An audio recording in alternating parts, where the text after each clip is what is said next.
Yo, what is up, guys? Shinobi here, back again with another reaction video for you guys. And today, ladies and gentlemen, we're back with another video, and we're gonna be watching what is essentially the rise and fall of Mizkif. Now, for anybody who doesn't know what's going on right now, Mizkif is basically in a pickle right now. He's kind of basically screwed, if we're being real. Um, if you haven't caught it by this point, basically Mizkif has kind of been on a downward spiral, and as of recent, he's kind of been crashing out a bit. Between the stuff that happened with OTK apparently with Asmongold and whatnot, and then the whole Emeru situation, which is what everybody's talking about right now. Um, it's not looking too good. And as of recent, he's not even trying. He already is. As we're speaking, he went and he has filed a lawsuit, a defamation lawsuit against a lot of people actually. But specifically, if we're talking about content creators, against Asmongold and obviously Emeru, who pretty much predicted that this was gonna happen. But yeah, no, pretty crazy situation going on right now. But I was scrolling around on YouTube looking for some other stuff to make content on, and I found this, so we're gonna be taking a look at it. Leave the link to this video down below. You know, like, subscribe, all that good stuff. And yeah, let's go ahead and get straight into it. So Twitch as a streaming platform isn't doing too well right now. They're You have getting everyone cooked. and their mother begging them to be somewhat getting transparent with how cooked. their arbitrary banning system works, because at this point it just doesn't make any sense anymore. It never Some did streamers make sense, and we all know now that Twitch basically bans and unbans people based on if they align with either their politics, or if they're making them a lot of money, or if they're just a popular streamer, or it's a lot of things, but basically it's favoritism. Because people will get banned for just doing nothing sometimes, but then you have a larger streamer, like for instance Hassan, once again, or like one of those female streamers who just recently SA'd somebody, still got banned for a day, then unbanned, and then just recently got banned again. And then who knows, like there's a lot of other shit that's been going on Twitch that has been just ridiculous, but I think it's only as of recent that Twitch is kind of feeling the heat, especially since they've been on a downward spiral. And it's crazy, man. It's crazy. get banned for weeks, whilst other streamers that do the same thing or something along the same lines, or even worse, get banned for the mere Nina Lynn nonsense, where she and Zoe, or whoever that other person is, basically SA the dude and then get unbanned. Now, as far as I know, Zoe never got banned. Or she did get banned, she got banned for a day, then unbanned. Nina Lynn, she got banned, unbanned, and then banned again. As of right now, I think she's still banned. But considering they both basically committed a crime, they should be in jail. But you know how the world is with women, so... And let's not forget that any VTuber seen without their full nun outfit and medieval chastity belt will still get banned anyway, most times for showing a if you show any thigh or hips, you're cooked as a VTuber, bro. If you show any thighs or hips as a VTuber, you're cooked. But yeah, we got IRL streamers, IRL thoughts, the OnlyFans and all of them on Twitch straight up showing straight ass cheeks, and they still ain't banned. Chatting section. Twitch can't even protect their own streamers at their own events. And even worse, they will ban your security detail for previously stopping a stalker, and then when you do get assaulted due to their non-existent security, they will withhold the assaulter's name and make sure that assaulter gets out of the event safely. Which is crazy. But don't worry, they banned him for 30 days from the online platform. Which is crazy, bro. But anyway, bitching to the side, this video isn't about Twitch. It's about a streamer that was a giant on the Twitch platform. A streamer that came from somewhat humble beginnings. He initially started off by admiring and documenting other streamers, to then holding the camera and helping them directly with their content, and then eventually clawing his way to being one of the top streamers. And despite recent happenings and the internet being the internet, I think you can definitely say in the past he had made somewhat of an impact on the culture of streaming as a whole. He had a natural talent for entertaining people, which not only helped build his viewership up to a point where they would essentially form a swarm on the Twitch platform, but that characteristic also assisted him with being able to gather other streamers around him to grow his network and expand his capabilities for both content and his that's crazy reach. seeing OTK like this. Oh man, it's crazy seeing this, man. Especially after all these years, man. Holy crap, times have changed.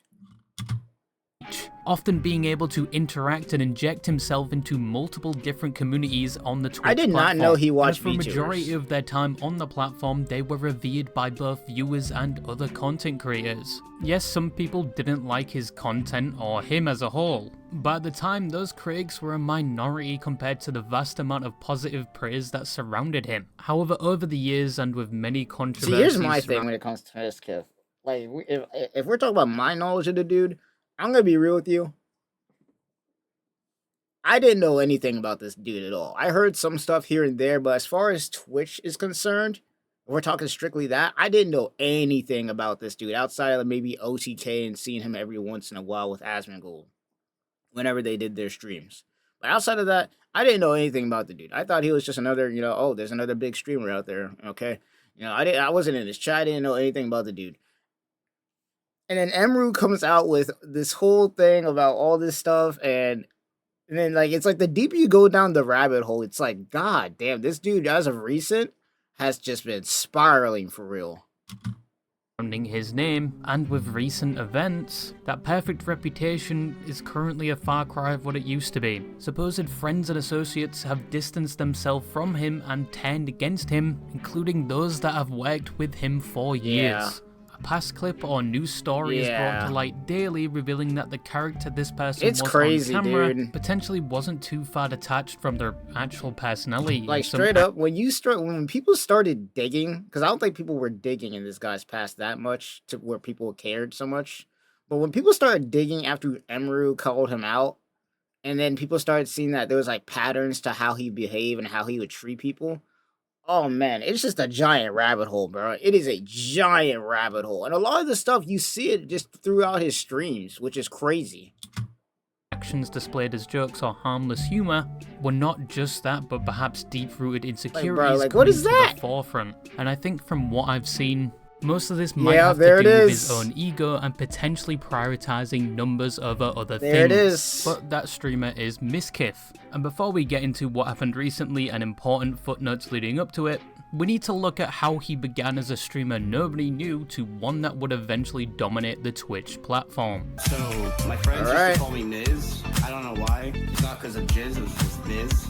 I was a kid, so I named myself Miz Kid. Now, Mizkif, or Matthew Ronaldo, born February 16th, 1995, started streaming in 2016 to a fairly small community. Shit, 2016, I was still in high school at that point. I didn't know shit about streaming. I knew about YouTube, but all I did on YouTube was watch anime at 240p trying to freaking finish. 2016, I was too busy trying to finish freaking Naruto in 240p with a freaking small corner in the box. For anybody who knows to know, when anime back then, before the great shift in 2020, before it got to the mainstream, anime 2016, if you wanted to finish Naruto back then, and you didn't have to worry about anything, it's like Crunchyroll, GoGo Anime, and all these other pirate websites and whatnot, you had to go.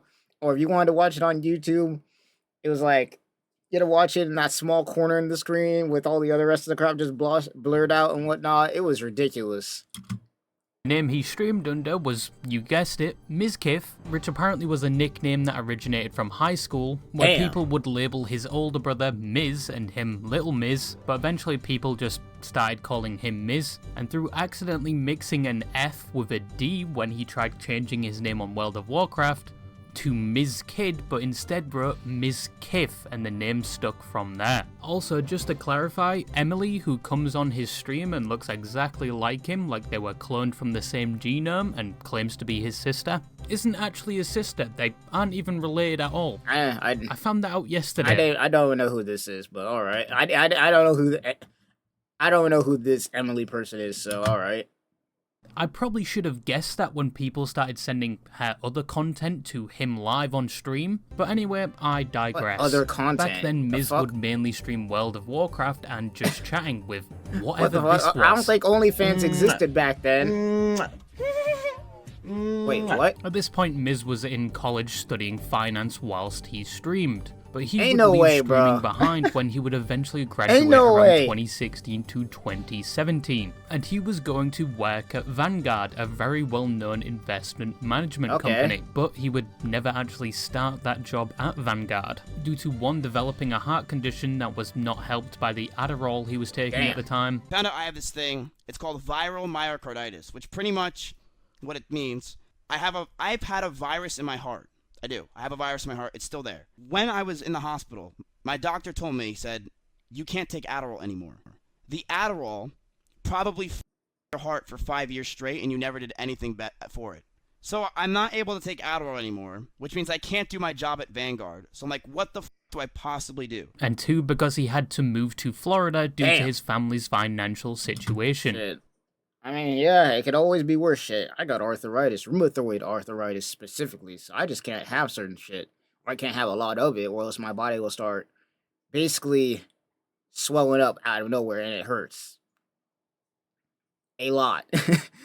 I'm technically still recovering from my arthritis flared up with my right hand, which is why I've been doing a lot of reaction content recently, because let's just say that with one hand slightly swollen, it used to be a lot worse, and my foot at one point was also swollen.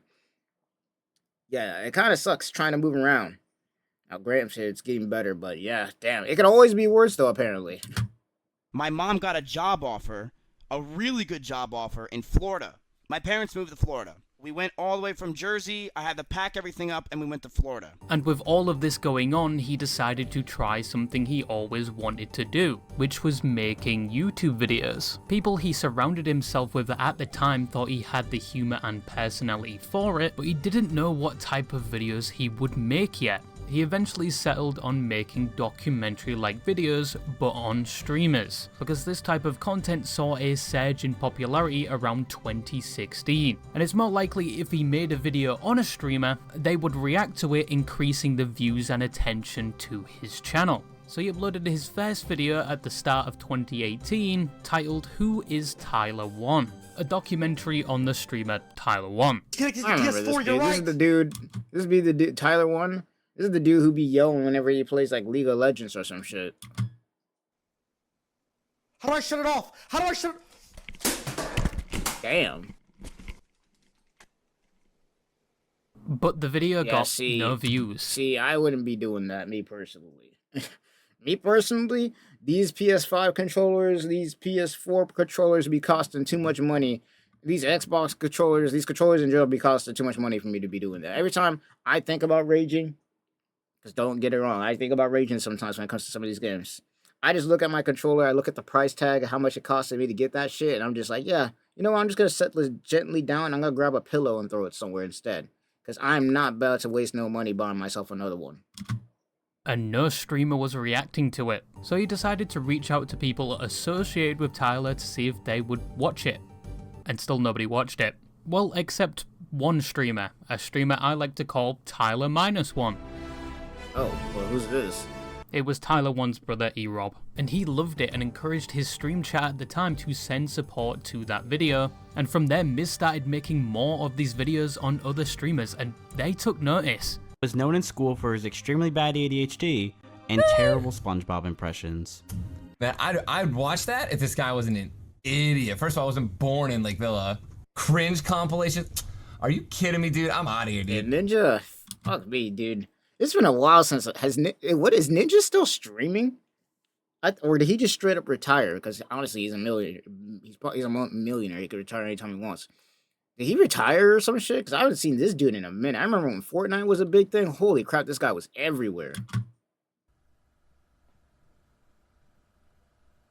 At one point, Miz started receiving millions of views on his videos. That Tyler One video now sits at 3 million views. But even with all these views, he made no money at all, mainly due to copyright, so he couldn't really sustain himself just making this content. Well, that was till one streamer caught wind of his documentaries and wanted a better one done for them, and that streamer was Ice Poseidon. Now, if you don't know who Ice Poseidon is, he's been banned on Twitch and other platforms, and some would say his content was edgy and unhinged, and the community he cultivated at that time was the same. The hell? He would constantly be swatted and put himself in weird situations just to farm clips, to say the least. The only thing I remember about Ice is the one clip where that one guy was not invited on his bus after being promised he would be allowed if he ate a worm, and as the door slides shut, he kind of just looks like a deformed thumb in the reflection.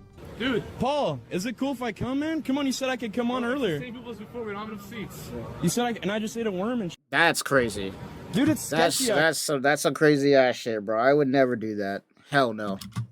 Here, I don't have to walk back through there. I mean, why'd you come here? I came here to see you guys. You said I could come with you. Damn. Ice lately also apparently did a pump and dump scheme, mainly affecting his own audience, and I think he got arrested and deported from some country. But he wanted Miz to do another documentary on him, as the previous one he thought was funny but inaccurate, and he flew him out to start filming the new video. And the documentary never really happened because nobody, including Ice, made time to talk to Miz for the video. A message from Ice Poseidon.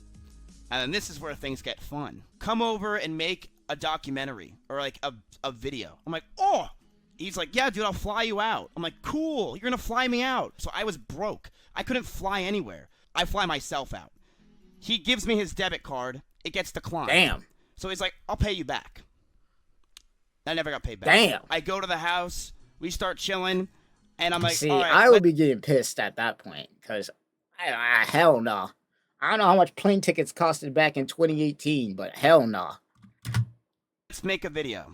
No one was there. So Damn. Paul left. People were gone. No one wanted to hang out with me because they were like, I don't really care about you. It looks like this was another bust for Miz. Not only did he Damn. lose his money for the flight when he was already broke, but now he was in a house with people that did not want to talk to him or contribute to that video. But another opportunity was going to come through for Miz.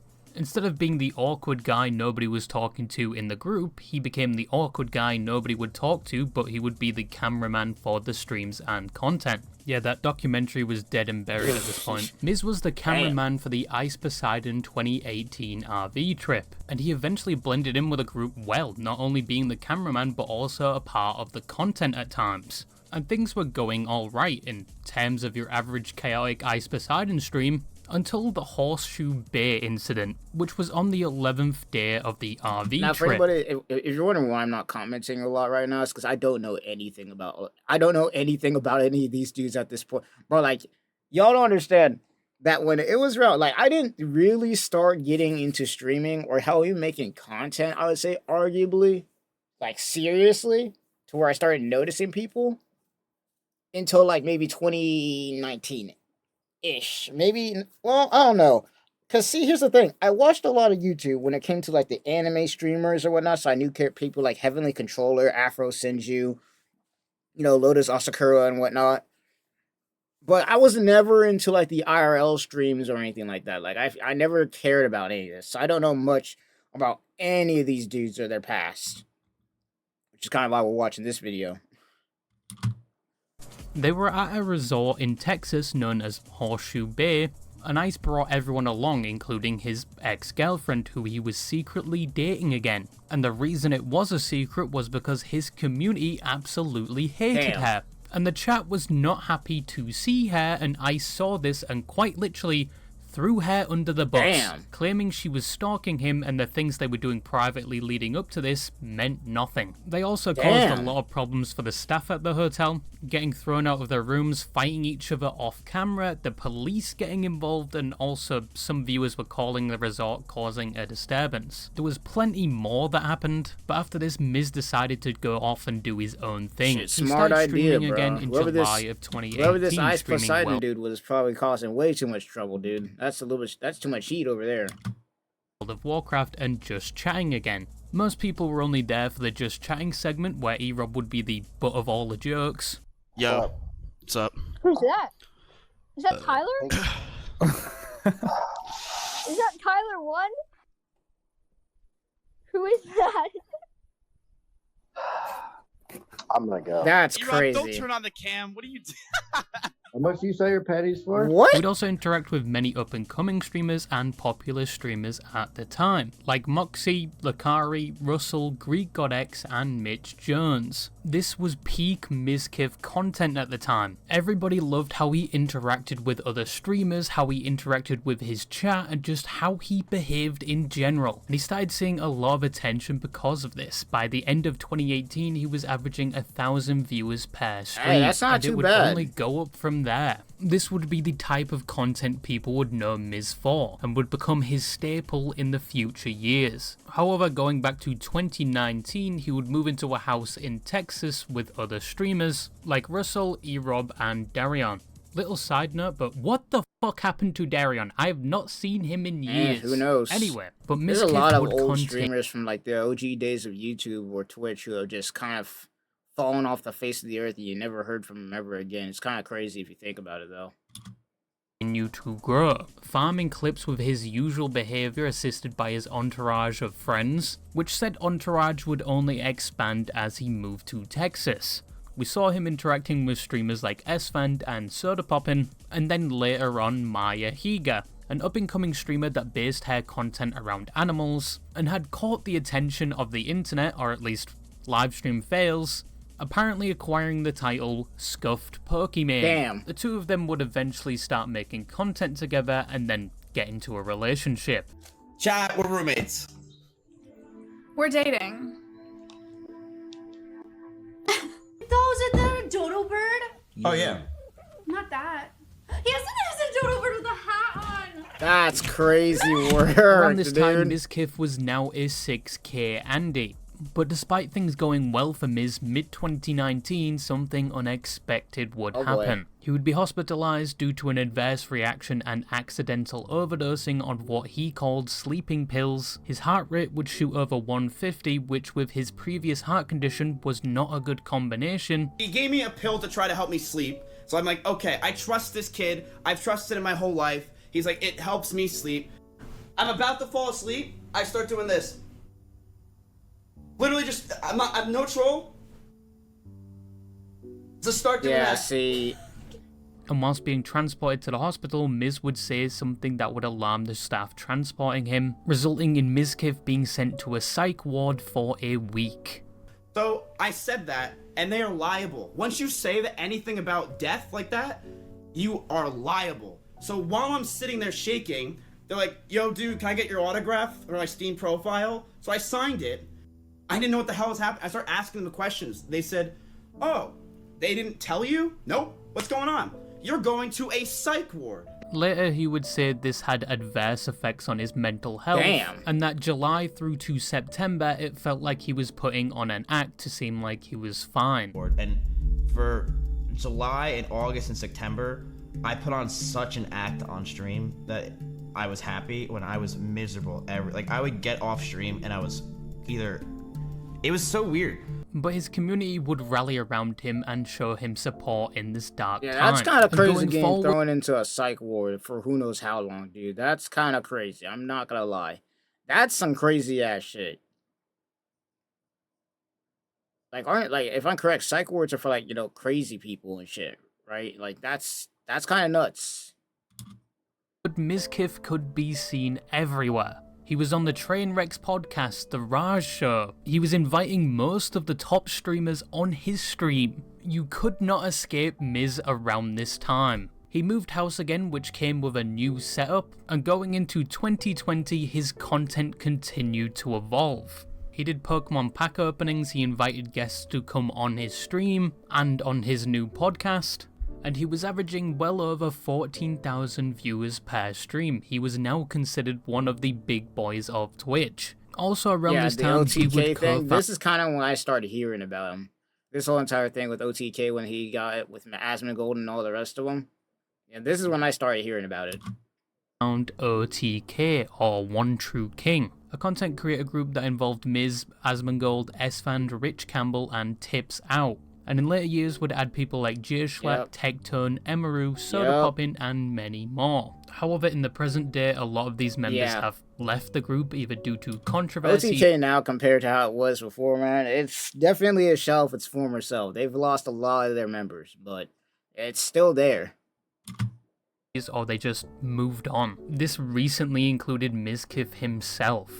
But back in 2021, Mizkif moved for a third time, which came with an even better setup and even better content. He even made and took part in some game shows around this time. Also, unfortunately, Miz and Mai would break up in the same year, which we would find out in the present day was because they didn't really have time to hang out and they both were pursuing other things, like Miz was doing his streams and Maya her animal sanctuary. But that is basically Mizkif and how he got here. You could say E-Rob made him. So congrats on 1 year.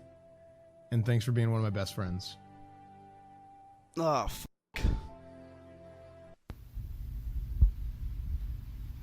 You're welcome. Damn. But going past 2021, things would get a lot more complicated for Mizkif, as a number E-Rob said, I built this shit brick by brick. That's crazy. controversies would begin to arise past this. This nonsense, this whole thing where he started doing dumb stuff overseas and whatnot. I heard about this nonsense. The whole thing about him doing pull-ups on the cherry blossom tree, which are very sacred to the Japanese people. Yeah. Point, and his reputation this is probably would be seriously where the down affected. spiral probably Starting happening. today, we must pull up our pants, dust Like ourselves. straight up. Once again, I heard about Mizkif when he joined OTK, and I was like on and off with the dude. I didn't really watch him or know much about him, but I did hear about that whole thing where he was doing pull-ups on the cherry blossom tree in Japan. That's, I would assume that's when everything started kind of falling off. And begin again the work of remaking Nico Nico Doga. So one of the main controversies that Miz himself credits with ruining his reputation, his life, his mental, and just overall his career is with the Crazy Slick situation. Crazy Slick was best friends with Mizkif and a streamer that was around Miz around the start of his online career. That's crazy. So in 2021, another streamer called Adriana Lee would come out with her story how Crazy Slick at a party attempted to kiss her throughout the night, of which at one point they did kiss, but she would later go to another room and fall asleep. And allegedly, Crazy Slick would come into the room and touch her neck and chest with the claim he was checking her these pulse. fucking these streamer parties, bro. There's a reason. Fuck, man. These streamer after night parties and shit, bro. I don't care if I was famous enough to be going into one of these or not, bro. There's no way. Like, from all the stories I've heard about TwitchCon and all that, hell no, bro. I'm good. To see if she was okay. Even if I'm the one doing nothing wrong, I could get caught up liable because I was just at the party. Like, these parties are crazy. These streamer parties 90% of the time, not saying that all of them are, you know, bad, but like the ones, like the big ones usually, like specifically TwitchCon and other stuff, it usually ends in a bad way, bro. It usually ends in a bad way. It's crazy. And despite this event happening in 2020, Adriana would come out in 2021, mainly due to a streamer Nova whose party this event occurred at, vaguely mentioning the events without naming her. At the end of the night, she passed out in one of the Airbnb beds, and I didn't witness this, but this is what I was told right after my birthday party, is that he went into the room and he started, I heard this from 3 people, by the way. He started like touching her and was like, I don't know exactly what his intentions were, but I just know that he was touching her, and everyone was like, dude, stop. Like, she's trying to relax. She's drunk. Like, and even in 2025, another story around the same time about Slick would resurface. It was a party one time, right? And like, I was streaming. I was in the room streaming, so I you know, I don't really do the parties. Yeah, see, he like me for real. But I'm not the one be doing the parties. When I got done I'm chilling in my streaming, room. I go outside, bro. This nigga Crazy Slick looked like he was chasing somebody around with his dick out, bro. What? Like, in 2021, Crazy Slick would make a statement Hey, regarding this, saying he was yo. only checking on her and he is sorry. That escalated fast as fuck. What be happening at these parties, bro? Hey, yo. That went from maybe touching and feeling shit, which is still bad, especially while they're unconscious, to running around chasing people with his dick out, bro. What? What? What be happening at these parties? If he made her feel uncomfortable, and then What be later that he did happening not at these assault her in any parties, way. bro? And this is where the situation would sit for some time, well until 2022, when the allegations were brought up again surrounding the topic of gambling on Twitch, and another streamer, This I Slicker, saw. who borrowed money from other streamers This with dude excuses. borrowed like $400,000 or $300,000 all to just gamble, bro. And he borrowed, basically stole money from all these streamers, friends, kids, I think even. Like, I watched a whole live stream where Asmongold was reacting to the shit, and, you know, Slick had came out and straight up admitted to what he had done and everything like that. I don't think Twitch has banned him, though, which is still crazy to me. Because he basically robbed people of $300,000. And, dude, it's crazy. Like it was an emergency, but he would just gamble he just the gambled the and money away. never pay them back. The streamers Asmongold and Trainwreck were seen discussing this on Twitter, and Train would make a comment referring to Miz, saying, "We both know deep down why the insecure little man is doing this," of which Miz would reply claiming Train wasn't so innocent either, and Train would reply claiming Mizkif sent Maya and Mitch Jones to the girl's house to attempt to cover up the assault. Mizkif would then delete the previous tweet accusing Train, and Train would make another tweet clarifying what he meant. And this would spark the conversation of this event again and start the allegations that whatever be happening at these parties, some people got dirt on each other, bro. Whether it be Mizkif having dirt on other people or these guys having dirt on him, but I'm assuming around this time, this is when the shady shit started going down. Mizkif was involved in covering up Crazy Slick's actions and potentially the SA. For context, around this time, Crazy Slick was keeping his head down and was still friends with Mizkif and living with him, because at this point Mizkif was still standing by one of his best friends. But when they caught wind that Adriana was going to post a twit longer in 2021, apparently Mizkif would send Mitch Jones and his girlfriend at the time, Maya, to go speak to her, with his reasoning being to see what was happening. But this action would seemingly backfire, as now not only would this be used to create the claim that he allegedly tried to cover it up, seriously affecting his own reputation in the future, but now people like Mitch would turn on him telling their side of what happened that day. Did Miz explicitly give direction to you and Maya and fucking whoever the fuck else was in that room to go to Adriana's house and to quote unquote downplay the situation or find a way to save Slick's ass?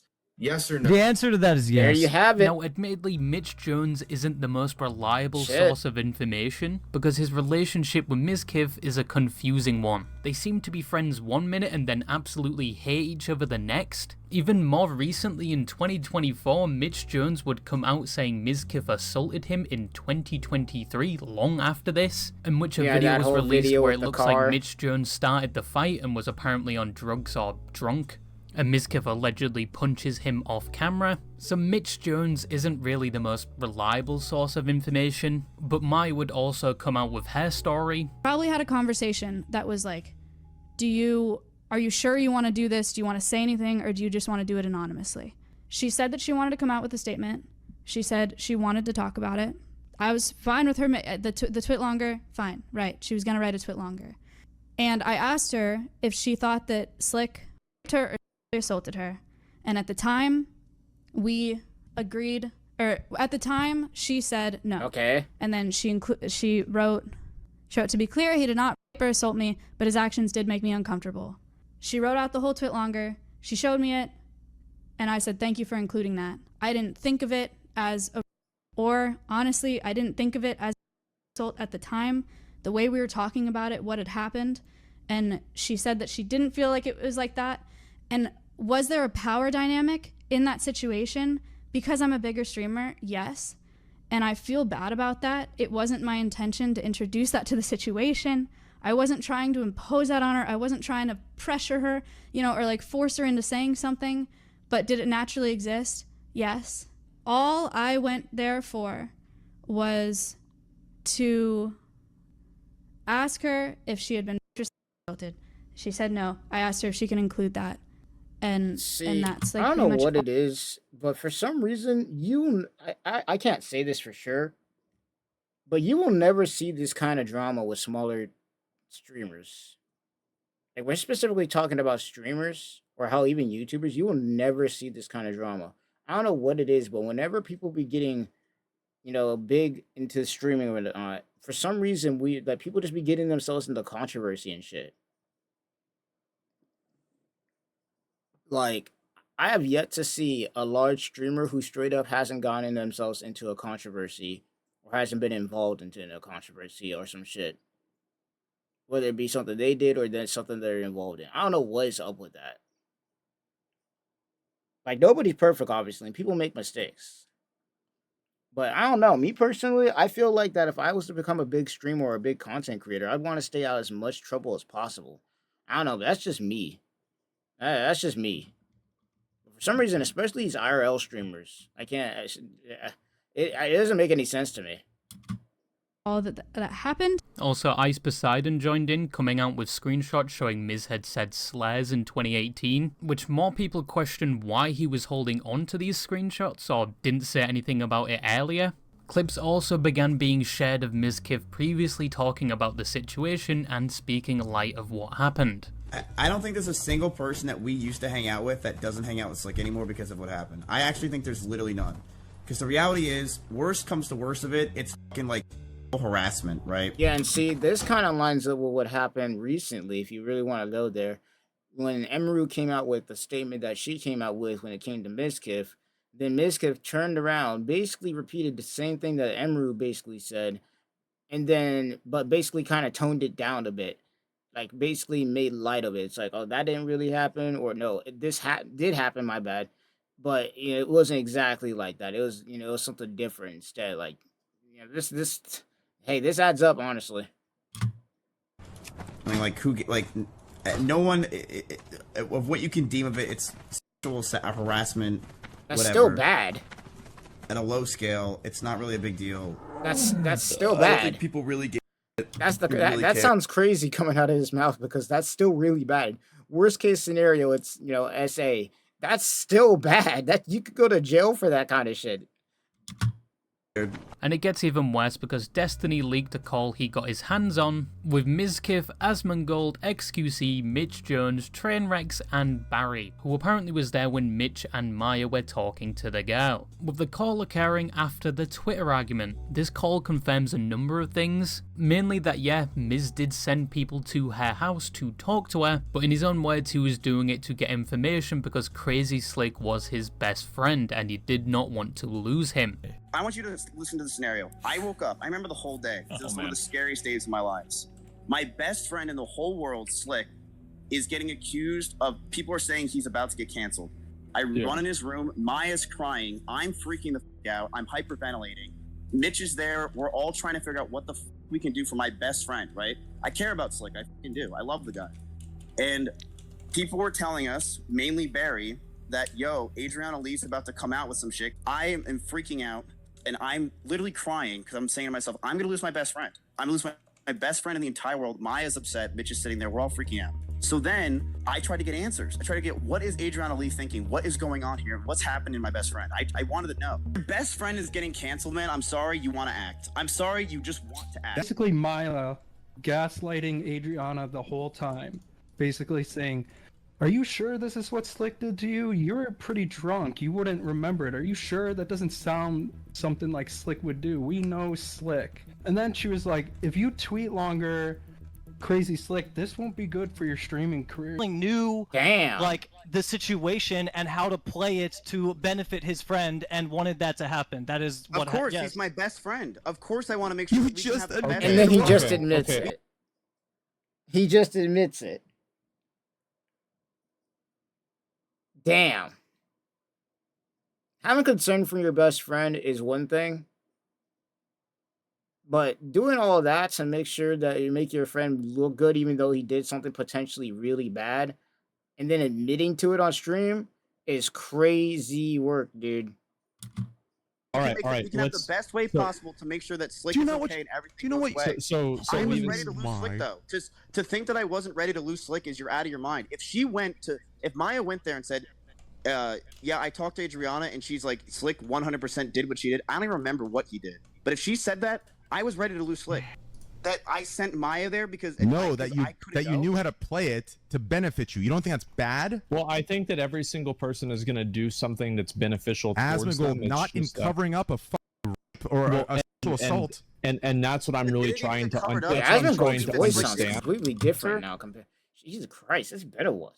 Holy fuck, Asmongold sounds completely different now. She tweeted that Train. She literally wrote that Train that Slick might have done it. Might have done it. Might have, because she was downplayed and down talked and threatened by Maya, because she was sent there by you because she was more trusting and relatable, so it could play out your way. You don't see that as an issue? Wait, hold up. It's still not clear to this day what happened. If the Yeah, situation that's was sketchy. downplayed or they simply just went there to see what was going on. That's and it's sketchy, primarily dude. like this due to the amount of contradicting stories that were released around that time. But what would happen next is Mizkif and Maya would release statements, Mizkif apologizing on how he made light of the situation in a previous clip, and clarifying that Crazy Slick would no longer be living with him, and Maya would for the last time clarify her stance on why she went to talk to Adriana and apologizing for her involvement. OTK would temporarily remove Mizkif from his role and begin a third-party Yeah, investigation. see, this is probably where they sent him that letter that they were talking about earlier in the lawsuit. And yeah, Jesus Christ, man, it's crazy seeing how all this is coming together now. Which would later be concluded with the result they found no wrongdoings regarding the cover-up with Mizkif. But some looked at it as we investigated ourselves and found nothing wrong, even though they paid a third-party firm to conduct the investigation, and some criticised the fact no in-depth report was ever released regarding the investigation and how they came to that outcome. According to Asmongold, apparently, because he talked about this recently, according to Asmongold, apparently, when Mizkif had that suspension, when apparently all this stuff happened, they straight up like they stood up for him, and apparently during that time period, was also, if I'm correct about the timeline here, around this time point, Mizkif was secretly dating Emeru, but they didn't let anybody know it. They didn't tell anybody. If I'm getting the timeline correct, this is also around the same time that Emeru and Mizkif were secretly dating each other. I might be wrong on this, but I'm pretty sure this is exactly, I think I got this timeline right, but if I got it wrong, you can let me know down in the comments. Would come out at the time defending Mizkif, including people like Emeru. I've lived with Miz for 10 months, and I've hung out with him. Jesus Christ, that's a lot of Kirby pretty plushies. much every day since I got here. And the Miz that I know would never know the full story and just let that happen. Adriana would also launch a legal battle in 2023 against Mizkif and others because of things like how the situation was handled, a loss of income, reputation, and emotional distress. Also that she was allegedly blacklisted from the streamer community and that they were talking badly about her behind the scenes to others. However, at the start of 2025, the defamation and other claims in the court case was thrown out due to insufficient evidence, and the case was dismissed. When this happened, Mizkif took this as clarification he never did anything wrong. But some people, even to this day, argue it didn't entirely prove he didn't have any part in it, just that there was insufficient evidence to satisfy the claims. And most of the claims were regarding defamation, not the alleged cover-up. But ultimately, yes, the case was dismissed, and yes, the third-party investigation also found nothing. However, once again, due to recent events, this case would be brought up again, with even Adriana reacting to it. They've informed me that he said that if I ever talked about anything he did, he would try to create a smear campaign against me in retaliation. Hey, there's the clip right there where Mizkif apparently went up to Emeru's team and said, as of right now, I guess it's allegedly because we're now at the legal stages, but allegedly, apparently, Mizkif went up to Emeru's team and basically said, if Emeru comes out about anything, I will destroy her. Hey, It's crazy how this is coming full circle, bro. Saying if I ever creating a smear campaign, it's almost like this is exactly what I'm suing him for. I'm winning my fucking lawsuit right now. But in Mizkif's own words, this whole controversy had tainted his reputation and taken a toll on him. 3 years ago, I got accused of covering up that basically my whole career up for a long time. That was then figured out by a judge and literally everybody within like 3 days that it was false, but it went so viral that everyone thinks I did it. And there's still people that think I did it. And there's still people that think that they talk about it and it ruined my life. I've been traumatized. I've been from it. I've been depressed. My brain up. I feel like my brain is cracked from it forever. And it ruined my image, my reputation. My friends stopped hanging out with me. People started ditching me. Streamer friends of mine backstabbed me and made videos or comments about it when they didn't know the truth. Yeah, that's probably the biggest thing. Either down to the allegations against him like Miz claimed, or a change in Twitch as a whole. After this, he wouldn't see any more growth when streaming. We looked at the something chart that too. allegedly affected his We behavior. looked at that chart in the last own... video. Like, I think it was around 2022, 2023-ish when he started dropping off. And then after that, he stopped really streaming as much as he used to, apparently, according to the data. And it also showed that his numbers weren't as high.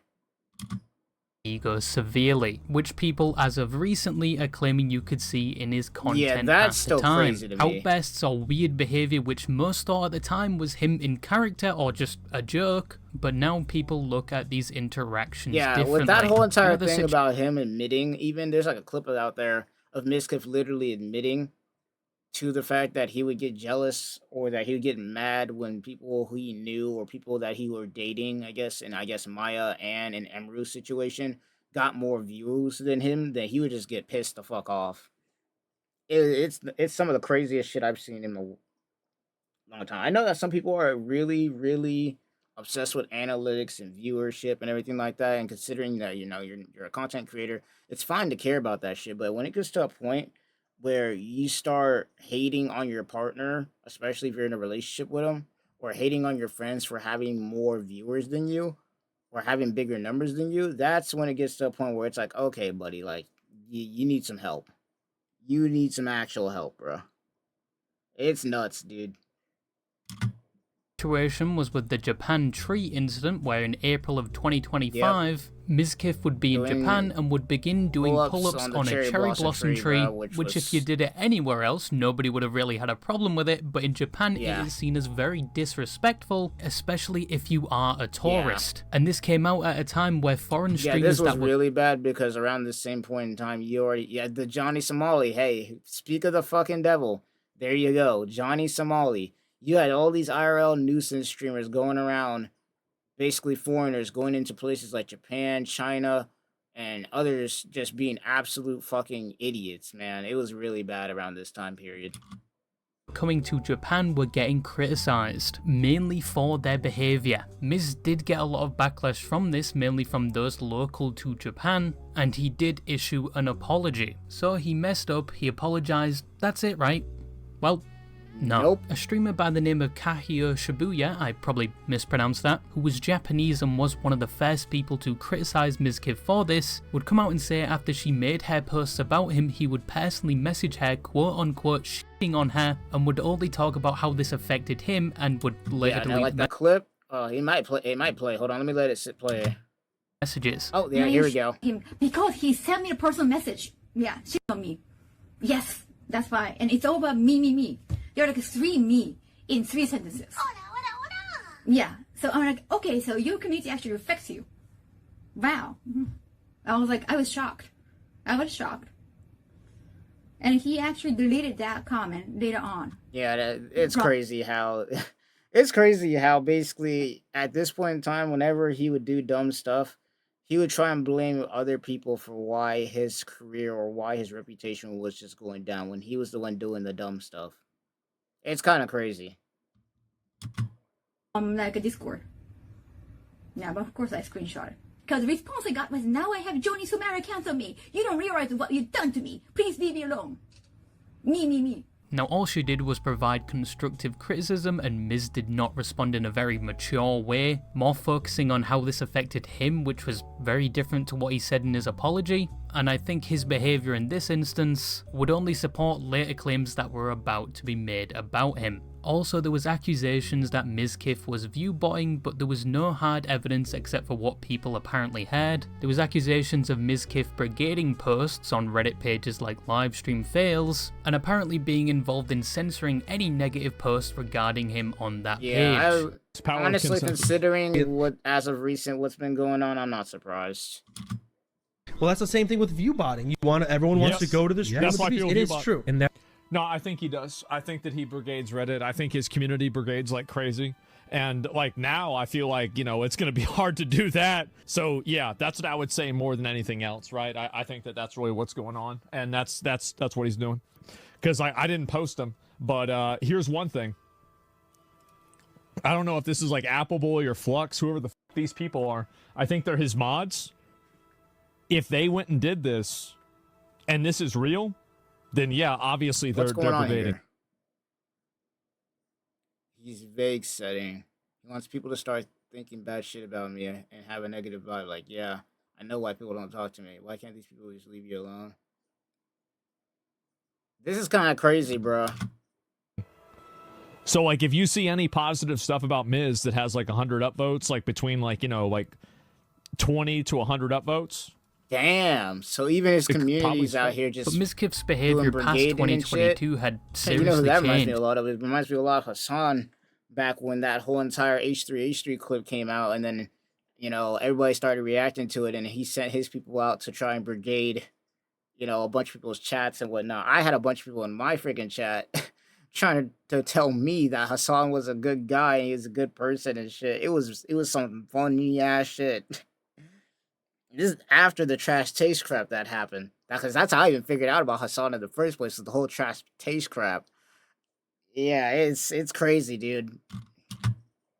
And as said, people have been combing over a lot of these past controversies, past clips and streams with a different perspective, some thinking these were warning signs or indications something was going on, and some have completely flipped their opinion from what they thought previously. But what actually happened recently? I had just known more. Here if we I go. was able to just now we're in present day. Know more and be more assertive and, you know, everything. But at the end present of the day, day, I mean, here we are. Can't really fucking know everything. Now, unknown Damn, to it's most crazy. of Twitch and even personal friends was that the streamer Emaru, who is a part of OTK, and Mizkif, who has recently been found out to no longer be a part of OTK, were secretly dating. From Mizkif's POV, they initially got in contact in April of 2021 through an event where both of them were present, and Mizkif was dating Maya at the time and Emaru was dating somebody else. They started hanging out more and became friends and started playing games together both on and off stream. In Mizkif's words, they would flirt, but it wouldn't progress because they were both dating other people. We started to play games with each other on stream, and we started to grow closer together. We started calling each other, and we were flirting. We didn't do anything, but it was pretty obvious that Emaru had feelings for me as well as I had for her. But we couldn't really do anything because at the time, she was dating a girl named Bonnie, and I was dating Maya. When Mizkif broke up with Maya, Emaru moved into the house not too long after,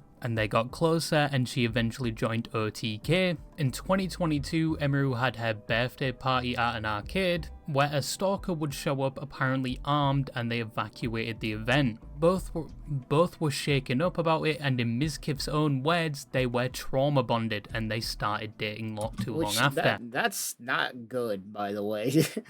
I don't know why, but when Mizkif said that on his stream, he made it sound out like it was supposed to be like some romantic type shit. That's the way at least it sounded.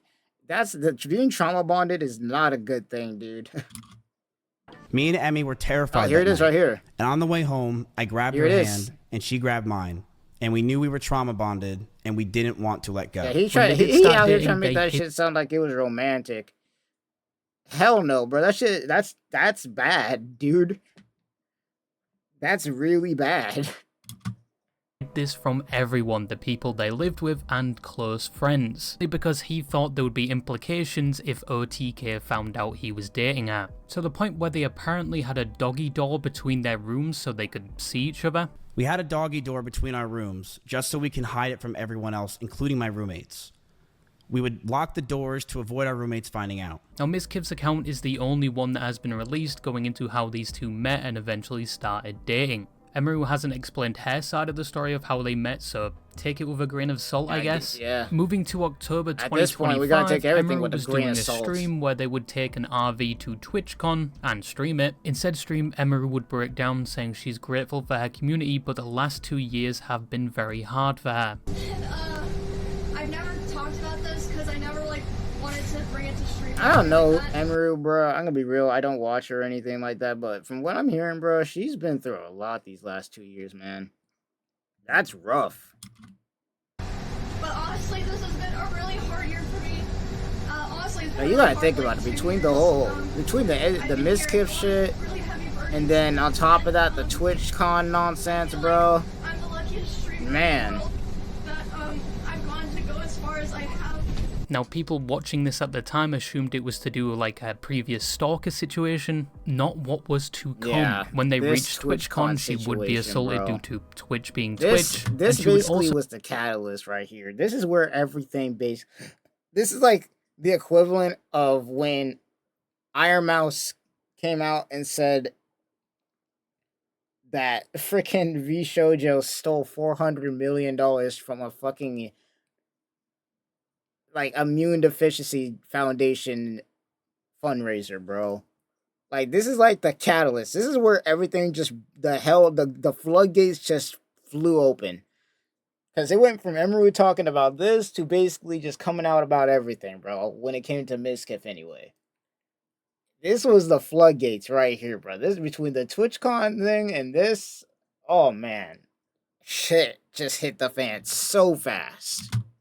find out that people associated with her, and even an employee at the same TwitchCon, had allegedly been approached by Mizkif basically saying if Emeru ever said anything about him, he would destroy her. And he was allegedly contacting other streamers to help create a smear campaign, claiming she neglected her rabbits, leading to their eventual deaths, because several of her rabbits... I might add, first of all, we don't know the truth about that, so we can only take it with a grain of salt. And second, Emeru literally called it that he was going to try and do that shit.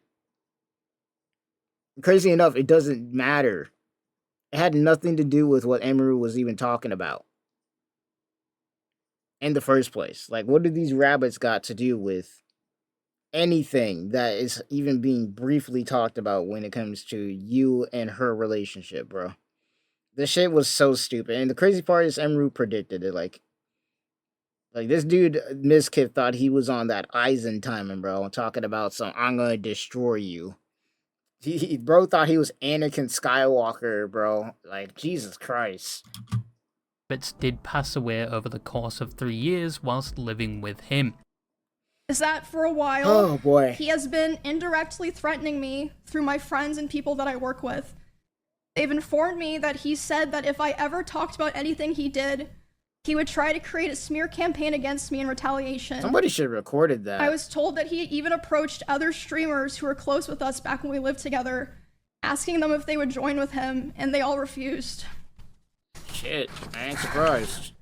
At TwitchCon, he approached one of my employees, threatening them and saying if I ever talked about him, he would destroy me. Which is crazy, Multiple dude. people have told me that his plan was to claim that I kill animals and that I killed my own rabbits, since I had several of my rabbits pass away over the course of 3 years while I lived with him. Now, Emeru, after hearing this and everything that happened at TwitchCon, late October would go live with a statement prepared by her lawyers crazy, and accused Mizkif man. of sexual assault, blackmail, psychological and domestic abuse, and stalking. I'm finally going to be opening up about the psychological and domestic abuse, stalking, Like, and imagine harassment. holding, like, you gotta think about it. If you're thinking from Emeru's situation here, or POV, she's been holding this shit for fucking years, dude. And I think, honestly, after TwitchCon and the whole thing with the essay that happened there, I think after TwitchCon, I think it was like, at that point, that's what really broke her to try to be like, yo, I can't be holding on to all this. I can't be holding this no longer. Like, this was literally the TwitchCon. I feel like I have a feeling that TwitchCon this year was the catalyst to this happening, man. I tell you, man. assault and threats of blackmail that Mizkif has done towards me, and some of these issues which are still ongoing. Even though the past year she had done everything she could to avoid talking about this and him, she claims she mainly did this because she had been informed 3 weeks ago from this point she was not the only victim, and another event had occurred at the end of September, and she previously promised herself if anybody else was affected, not just her, she would take action. The first and probably most severe reason is that one of the rules that I set for myself a long time ago about withholding this information was that if I ever felt like somebody else was in danger or being hurt, I would then make myself speak about it. And 2 weeks ago, actually 3 weeks ago now, I was informed by 3 separate people, one of whom was present for said incident, that he had done something similar to something that he had done to me. And someone in LA at the end of September. And this person is not a streamer or content creator, but obviously that does not matter. And because of this, I cannot in good conscience sit here knowing that I know critical information about someone that almost no one else does and not say anything. She would go on to say that the abuse was slow over time, where he would throw plastic bottles and phones at her, to the point where in one instance she got a black eye. He would throw bottles. I mean, it's up to her, once again, I guess in this case, because it happened to her personally, yeah. To come out about what Mizkif did, but yeah, I think it was a good idea, especially if this did happen, and Mizkif did something to affect somebody else, to basically just let it out before it gets worse and it ends up happening to somebody else. It makes sense. And I can understand why she probably didn't come out with this before, considering, I guess, Mizkif's alleged threat at this point. Once again, I'm saying alleged because we're at the legal state point right now. Can't say anything is actually true or not until we see the court case. But hell, I can't even say that, though, because Mizkif literally pretty much confirmed that he did that on his own stream. It's crazy, bro. It's crazy. This whole year has been nuts, bro. I don't know what it is, but like between the VTuber community as of recent, and the IRL community, these specifically the LA streaming community, I don't know what's going on, but it's just a lot of controversy and drama going on. Stuff coming out of the dark that like nobody knew about, and all sorts of crazy shit. Plastic bottles of liquid in it, not like glass bottles, at me. Despite me telling him, like, I didn't like it and it scared me and I bruised very easily. He would throw his phone at me. I would tell him, you know, it scared me, I don't like it. And one time it even hit me in the eye, which caused me to get a black eye. She would say that at the end of 2022, due to the cover-up allegations, things would get worse with Miz. The end of 2022, the cover-up allegations happened. After that happened, his behavior started getting a lot worse, which, I mean, I suppose it makes sense. You know, he was very stressed. A lot of stuff was happening.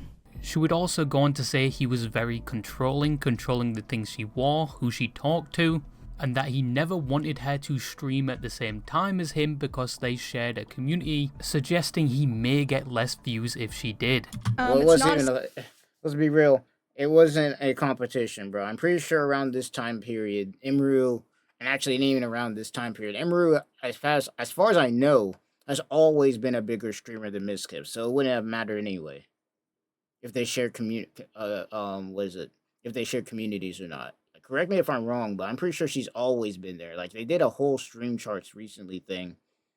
They did a whole streaming charts thing as of recent, and she's, along with a bunch of other VTubers, like, she's the only RL streamer up there who's competing with the VTuber community at this point, and VTuber community is basically dominating Twitch right now. Like, Mizkif, and especially as of recent, has never been up there like that. He used to be probably back in like the late 2021 and whatnot, 2022 maybe, but as of like 2023, 2024, 2025, hell no. Emeru, as far as I know, has always been up there. I didn't even know who she was or her past or anything until now. But I've always known that she's been up there like that for real. her and I think extra Emily, I think whoever that is. Secret. I think everyone who paid attention knew that he was very controlling over what I wore, to a degree, who I was friends with, and even when I would stream. After the like cover-up allegations happened and he was like starting to kind of struggle on his stream, he never wanted to stream at the same time as me. Like we really avoided it. And to me at the time it made sense because, you know, I was like, well, of course, like, you know, we share a lot of community members. If we're live at separate times, we're both gonna perform better. You know, it makes sense. She goes on to mention the Rust event where they did stream together and Miz was not happy because she eventually took over him in viewership, and because of this he would end stream and start slamming the door of her room whilst she was streaming. Yep, I we start saw seeing this in clip. my chat people start saying And it happened like unofficial 3 times. It was right when, you know, Emeru got like 30,000 viewers and then Mizkif got like 19K, which is still a lot of people, like, bro. And that's another thing. Why are people like, bro, I would be blessed. Me personally, I'm blessed. You know, I'm speaking about myself here. I'm blessed to have the 1,200 people that follow me here on YouTube and whatnot. And then, you know, like the 5K I have on like TikTok and whatnot. I'm blessed to have the viewership that I do have. And I'm usually only like, whenever I stream, I usually only see maybe at my best, maybe 10 people in my stream, maybe. That's still a lot of people though. Like you could fill up a room with that. 19K people, like, why would you be mad about that? And especially considering you're dating somebody who also is a streamer, wouldn't you want to be happy for your partner being a good streamer or making money? Like, it never makes sense to me when people be getting jealous or whatever about numbers or shit like that. Like, I understand, obviously, you gotta be competitive, but not to the point where you're out here doing crazy stuff like what he was doing, slamming doors and all sorts of shit. And, like, you can once again in the video see that every single time he was slamming a door or something like that, like, Emeru would start flinching. Like, that's some PTSD type shit right there. Raid, and I'm like, what does that mean? And then I check my Discord messages, and he's messaging me. He's saying, like, Emmy, you know, I'm gonna kill myself. I waited so long for this, etc. Basically he was upset because I had higher viewership than him. He starts walking behind my stream and slamming the door so loud that my noise gate can pick it up. So even people on my stream are able to hear this is happening. And there is actually a clip of this happening. Yep, there it is. There it is. There's also a weird clip from 2022 coming to light that people think is associated with this story, where he came onto her stream to show everyone she left cheese in the fridge to the point where it expired, and apparently chats were leaked after this event, where allegedly he blames her for the chat hating him. That's crazy. What? You're in trouble. Why? What did I do? A chubby found something that's yours. Huh? Show chat. Ew! What? Yours. It's literally yours. That's mine? I'm sorry, I didn't know it was in there. Then why'd you buy it? Why don't you show chat your show and tell? Ew, bro. Ew. Show chat. No, I don't want to touch it. Ew. That's crazy work, This is dude. not anything ew me. This is hers. She's been addicted to playing Overwatch and not paying attention to her food.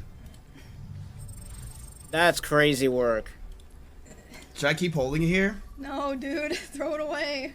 Emerald would also show That's screenshots when crazy. Mizkif would allegedly berate her on stream for things like choosing.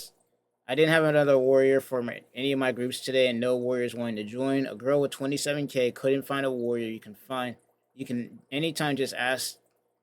You can anytime you just want to tank. I know what you're doing right now, and I'm not dealing with. What is he, bro? This is crazy. The same class in World of Warcraft because he didn't want to be compared to her. Often message me in the middle of my streams and berate me for things like playing the same class as him in WoW because he thought it would make people think that I was better than him. And she also said he would blame her for his stream dying and mentions hitting on other girls. And like, he bro, would this say is crazy ass work, dude. Blaming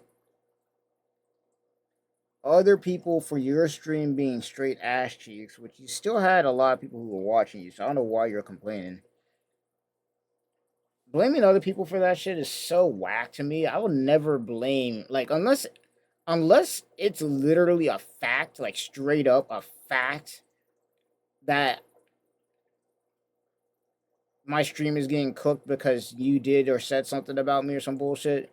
And I like, you could prove that shit. There's no reason to be doing all that, bro. Like, if you're streaming, like, everybody has bad days, and if you're streaming doing well, maybe it's something you're doing. Like, do not be just running around blaming people for shit like that. That's so weird. That it was my fault that his stream was dying because most of his viewers liked me, and whenever he hit on another girl, bro. They would be confused or not take it seriously because they knew that me and him were together privately. And he said if he would be able to hit on other girls and convince them that it was real, he would get his career back. And just in general, he would say horrible things about other streamers in Austin, like, I quote, "I hate everyone here. You are all useless to me. You're worthless to me because it does nothing for my stream anymore to collab with any of you." Yeah. Everyone would claim he would... Which I'm not surprised, considering how his career has been, and how a lot of his career has been, you know, him collabing with other streamers. It makes sense for him to be saying some stupid shit like that because, yeah, a lot of the time when he was popular, it was because he was streaming with other people. It wasn't because he was doing stuff on his own. Like, I'm not saying he didn't put in the work to get where he was at, but a lot of the reason why he was popular, or a lot of the success he had, was mainly because he was streaming or collabing with other big streamers. It wasn't one of those things where he was on his own, you know, streaming by himself a lot of the time, and he had these kind of numbers. A lot of it was just him collabing with other people. And him saying this honestly lines up because he also said the same shit about the OTK nonsense, where in the letter that they sent, he literally said, screw OTK, screw all these other people, I just needed me, you know, they needed me more than I needed them, and all that shit. Like, it makes sense. It lines up. Destroy furniture and walls in front of her, and she would try to get away from him by locking herself in her streaming room or going to S-Fan's house, a friend of theirs. Destroy furniture in front of me. He would throw things in front of me and near me. Destroy walls. There would be times where he was upset at me, and I would go to my stream room and literally lock myself in to get away from him, and he would be banging on the door and screaming at me. I would sneak into S-Fan's house just to have some time of, like, peace and quiet. But eventually, he figured out where I was going, and he would go over to S-Fan's house to keep telling me off. She also claims he would get emotional and drive recklessly, putting both of their lives in danger, in one instance because Mr. Beast did a collab with a different streamer. Yeah, we were and this lines up too, because apparently he did the same shit with Maya at one point. According to Maya, at one point, he did the same shit with her, where if they got into an argument, then he would just start driving recklessly, like 100-something miles an hour.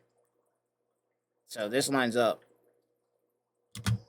Dude, and he was on his phone, and he saw that Mr. Beast had put out a video, and Mr. Beast had invited another streamer, and he was like, oh, Mr. Beast invited this guy to his video, not me. And I was like, oh, well, you know, like, huh?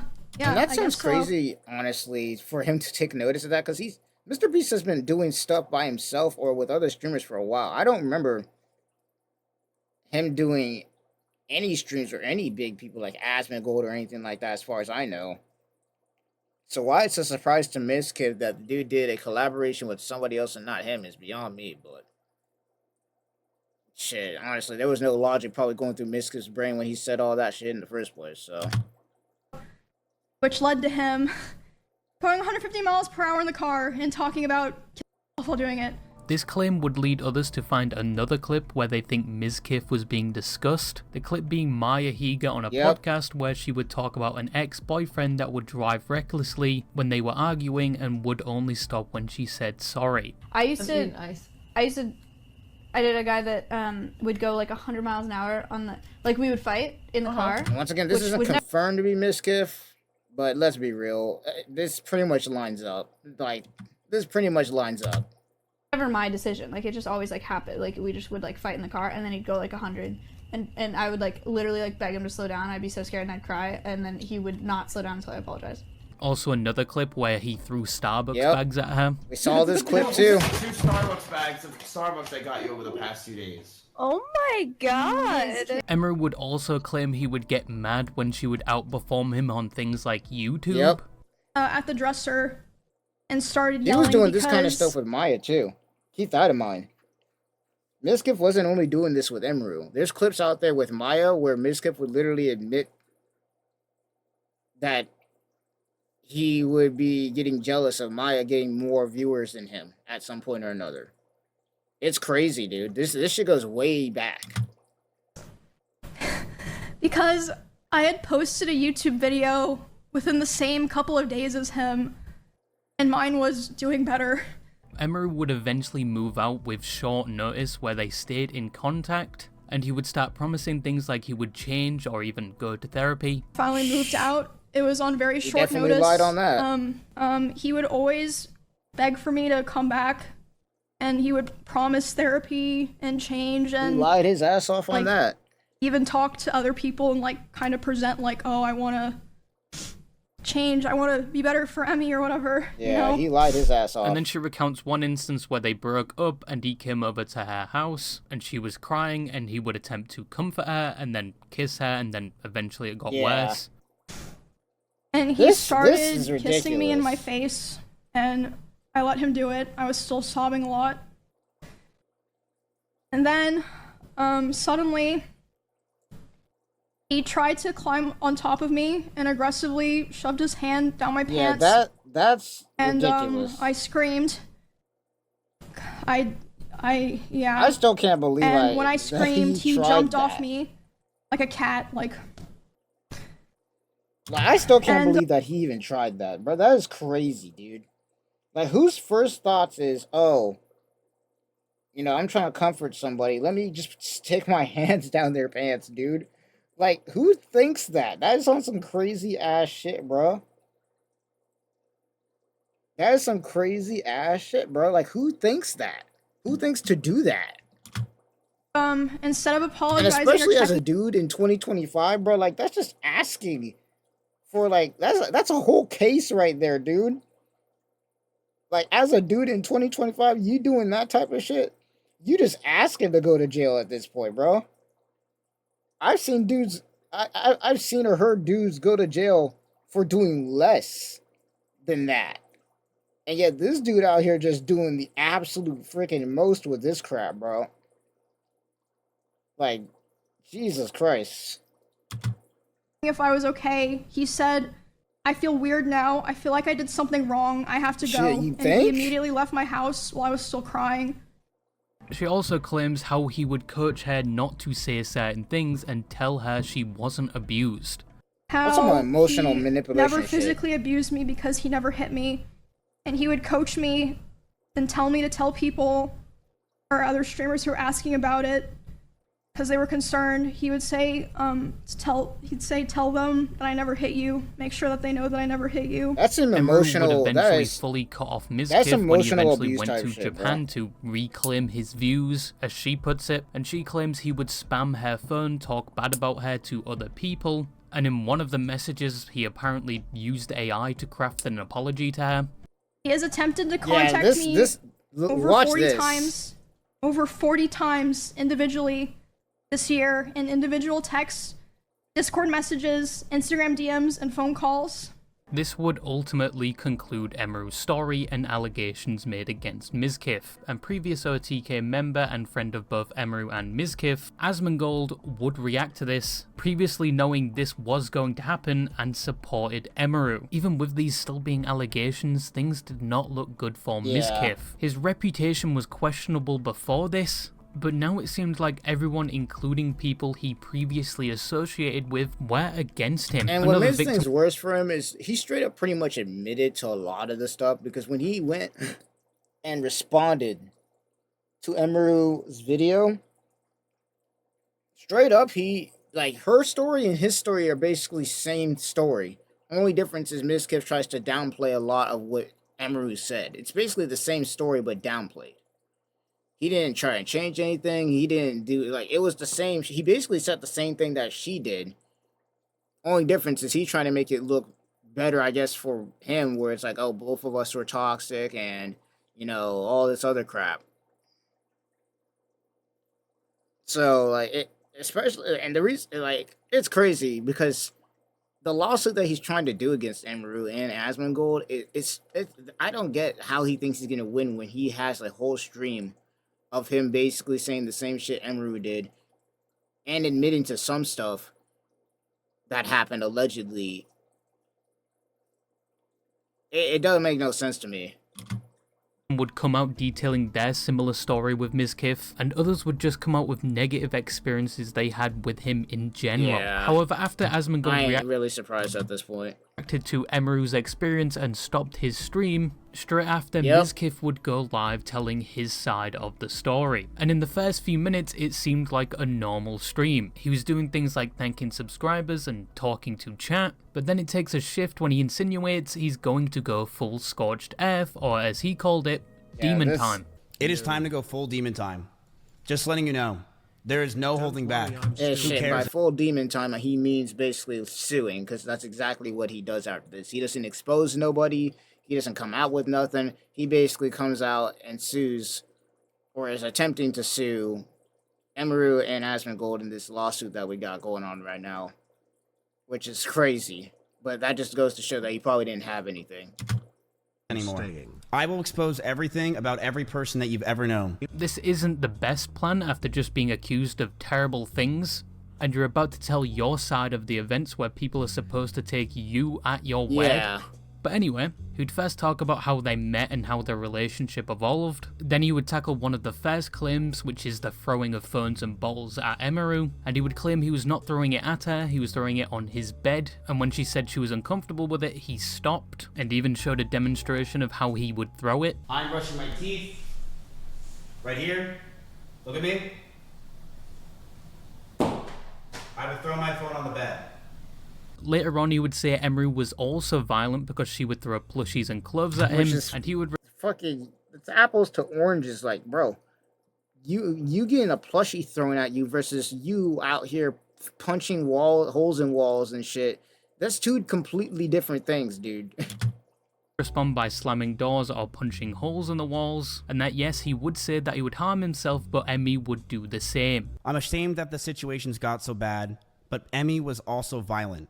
She would throw clothes or plushies at me, and I punched holes in the walls or slammed doors in aggression. I one time did say I was going to kill myself during an argument, but Emmy did this as well numerous times. He then leaks a screenshot where he supposedly had a gun pointed at one of her stalkers and Emmy was saying she would harm herself. He would go on to say he felt pressure from her stalkers constantly, as he claims most were coming from her TikTok content where she would cosplay, and later on he says he would control things like what she wore. I told her if we're going to be serious about this relationship, I need her to stop posting as much and to not farm these people. She agreed and understood. In regards to being controlling, I told her many things. I told her to dress older, to stop wearing pajamas, to Like, stop bro, talking. this shit sounds so dumb because you can't stop people from wanting to stalk you. These people are freaking parasocial idiots. The same way that, well, actually, Twitch could have stopped what happened to Emery at TwitchCon, but the same way that TwitchCon couldn't stop this dude from going up and, you know, doing what he did to Emery, you are not going to be able to stop these parasocial idiots from doing what they do. It's an illness. There's nothing you could do to stop that from happening. There's literally nothing you can do. And I bet he knows this, but, you know, at this point, who knows, bro? Shit. About stalkers and schizos as a whole. Stop talking about past relationships. And yes, I didn't want her to travel without me. I also said that I didn't want her to hang out with specific people. This is because I didn't want her to get hurt. Later on, he says his mental wasn't in the best place due to things like the 2022 cancellation, the stalkers, and keeping the relationship a secret, and they both started to argue more and the relationship was just not healthy. There were more stress on top of this. We both had to hide the relationship from everyone. If anyone found out or was known, I could get in a ton of trouble with OTK and cause a ton of problems. Which was cap because according to Asmongold, if they come out about it, then according to Asmongold, they would have been like, you know, congratulations, fine, and then that would have been it. So he was capping about that. She didn't understand what she was doing wrong, but I would constantly tell her on and off stream that she needs to do more because these stalkers are getting worse. I know I wasn't perfect with my language or tone throughout this entire relationship. I know I wasn't. And I was aggressive at times. I was a massive wreck. I couldn't think straight. And being that Emeru hung out with me all day, she too started to become high-strung. We would yell at each other, fight, and argue all the time. Things we never once did. I felt this relationship was taking a huge strain. But I thought it could be fixed over time, since things were just so amazing that first year. He goes on to say that both of them were toxic in the relationship, and according to him, he told her to move out. She did not move out on her own. The last 9 months of this relationship, things got extremely fucking toxic. I told her to move out. She didn't move out on her own. I told her to move out because I wanted space, but she still wanted me around at all times. She would get upset if we didn't sleep together or if we weren't around. She always wanted me to drive over to her house, but I never wanted to because I wanted to be alone. And that increased our fights, but the stalkers continued, and I got even more stressed. They started to take pictures of me whenever I would drive to her house. Then midway through, out of nowhere, Like, once again, this literally just proves what I was talking about earlier. Is you can't stop these people. At this point, the best you could do probably is hire security, which Emeru did. I'm assuming, especially after this whole TwitchCon nonsense. The best you could do is hire security. If you gotta deal with stalkers and people who keep following people around and whatnot. That's the best thing you can do. But trying to control somebody's whereabouts or what they wear and shit like that, it's not gonna stop anything. Talking about the rabbits, saying she neglected them, choosing to play games over taking care of them, apparently letting them live in filth to the point where they would die. Then he shows a video of their cages, recorded by his brother, where you can see rabbit waste and things crawling around. Those rabbits moved out of her room and into the living room. They started to see disgusting neglect. No food, no water, sometimes not having clean bedding for weeks. I, along with many others who would come over, would give them what they needed, and I would tell her all the time to take care of them, but to no avail. She completely neglected those rabbits, so much that many of them just died over 1 year. Here is a video up close of Emeru's rabbits. These are small little mites that are inside the rabbit cage, and she didn't care. She completely neglected these animals, and I'm not going to sit around and let people say that she didn't. Emeru wouldn't clean the cages, and the smell became so bad that we started to have the rabbits just be outside. I told her if that's the case, she's got to make sure she's giving them water, because they are her responsibility. Instead, these rabbits were left outside in 100-degree heat with no food or water or anything. Most of the time being in cages with no bedding besides poop all over the place. Emmy didn't care. She would sit inside and play League of Legends. You know what's crazy about this is he tries to put so much emphasis on this rabbit thing. And I wouldn't be surprised if he's trying to play the whole thing off with the rabbits, because obviously people got pissed off at Hassan recently for the whole dog shot collar thing. So I wouldn't be surprised if he put so much emphasis on the rabbits because of the fact that he was trying to get some, you know, people to go and hate Emeru because of it. But the problem is one, we got no evidence of it. We literally got no evidence of what he's talking about right now, because that video could have been taken by anybody, whatever. We got no evidence of it.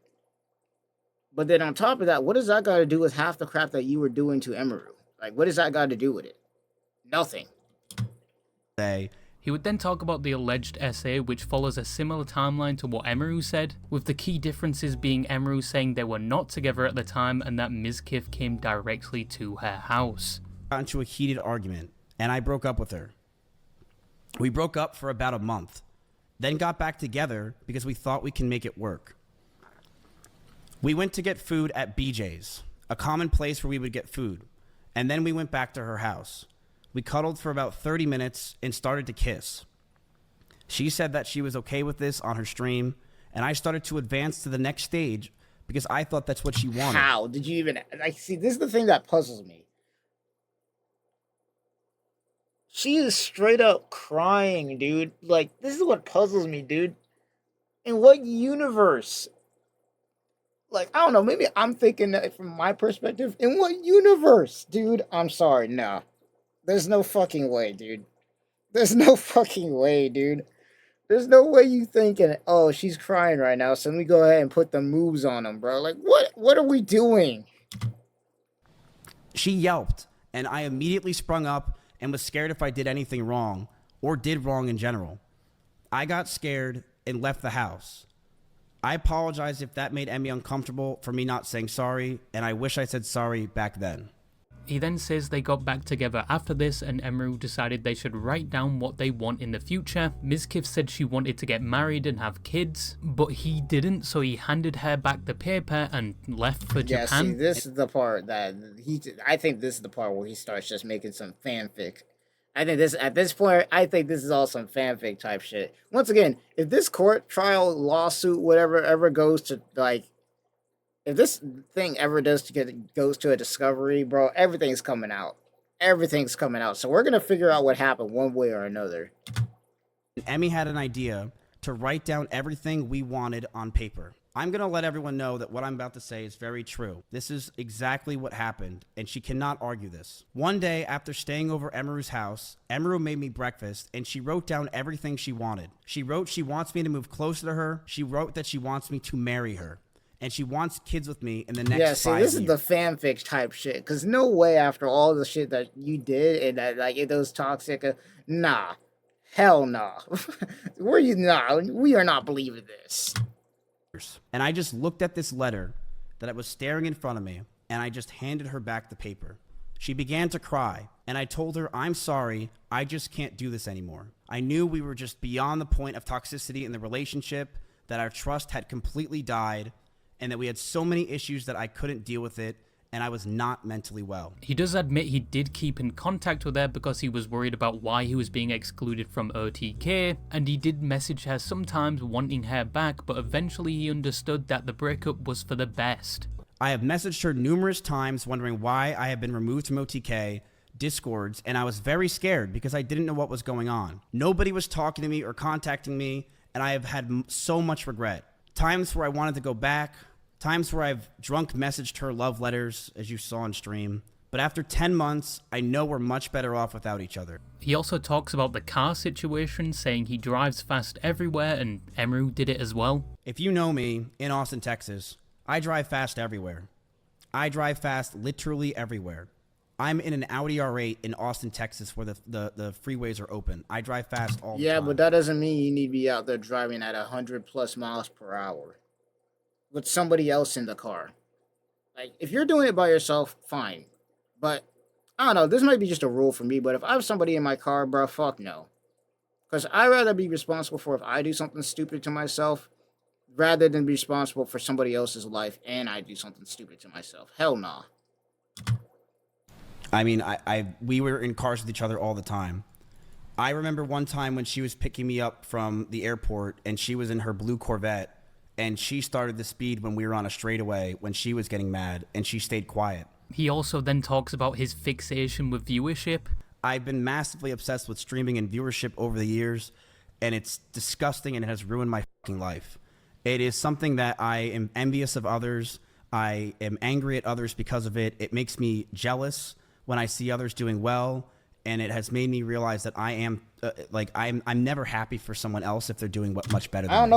I don't know why he even admitted to this. We already kind of figured this out. He already admitted this before. I don't know why he's acting like this is like a bombshell of some sort. It's not. We already knew this, but whatever.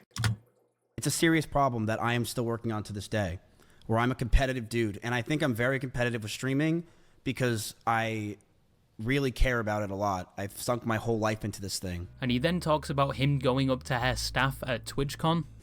Can you clarify what, if anything, was said to her team at TwitchCon?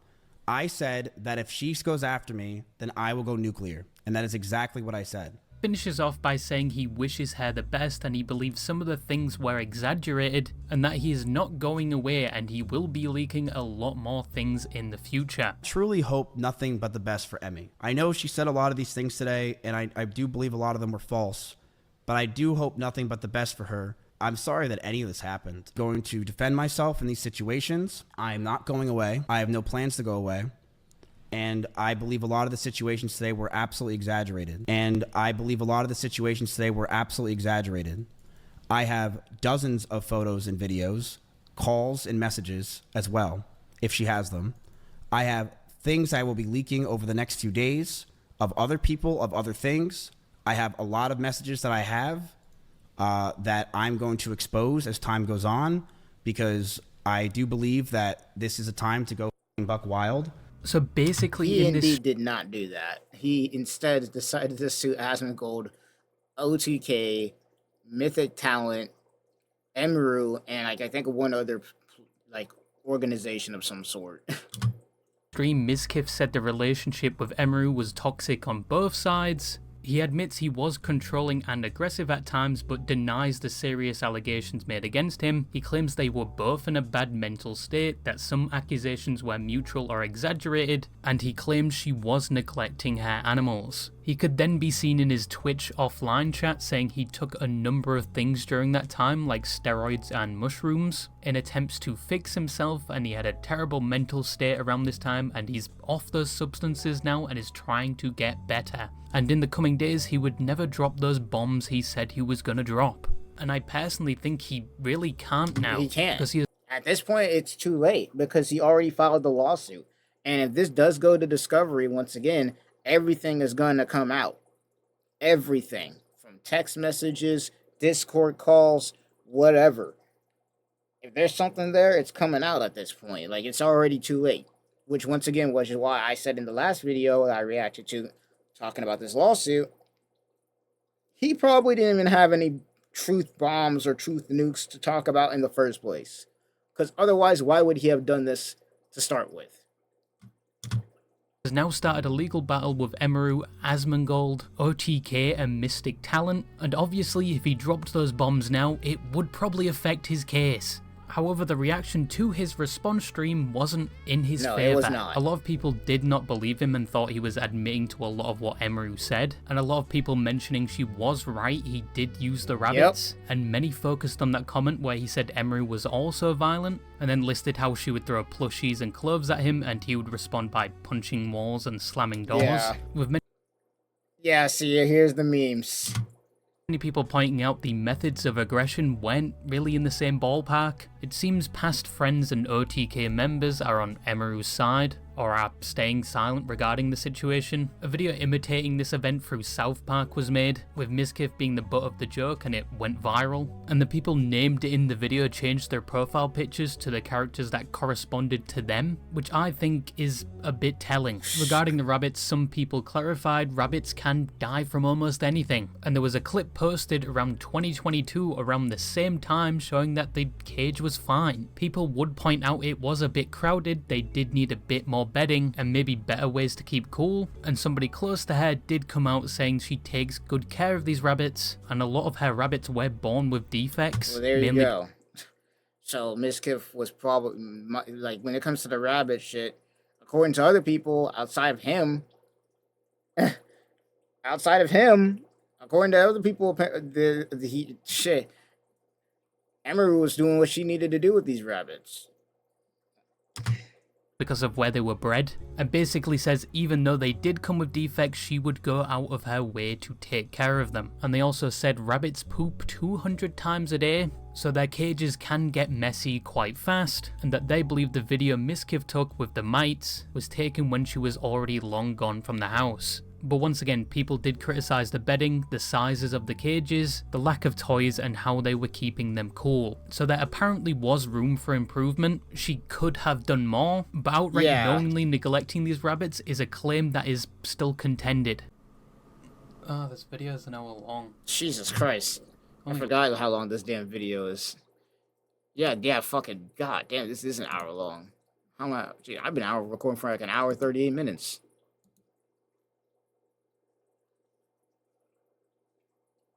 Jesus Christ, man. Long video. The losers are gonna watch this far.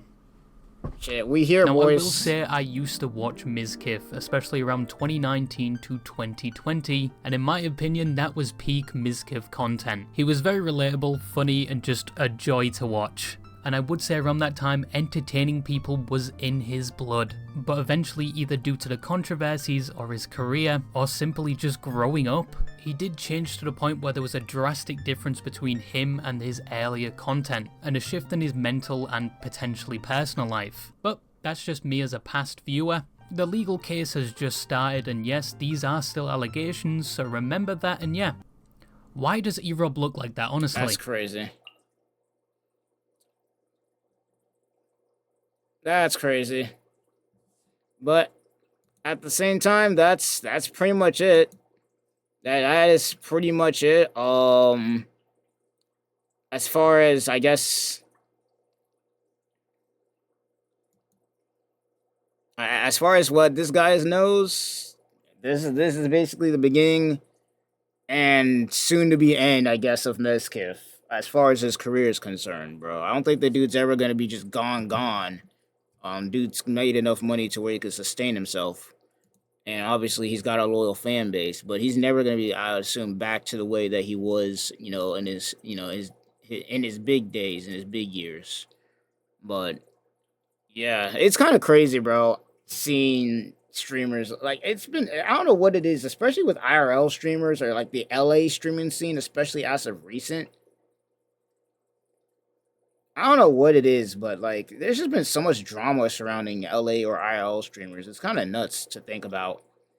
But at the end of the day, it is what it is. I don't know. I hope that, I pray to God that if I ever do make it, if I do become a big streamer, when I do become a big streamer or a big, YouTuber or whatever, content creator, whatever you want to call it, that I stick to how I am now. Like I want to be able to go back to, I guess, now or how even before this and say that I stayed pretty much relatively the same.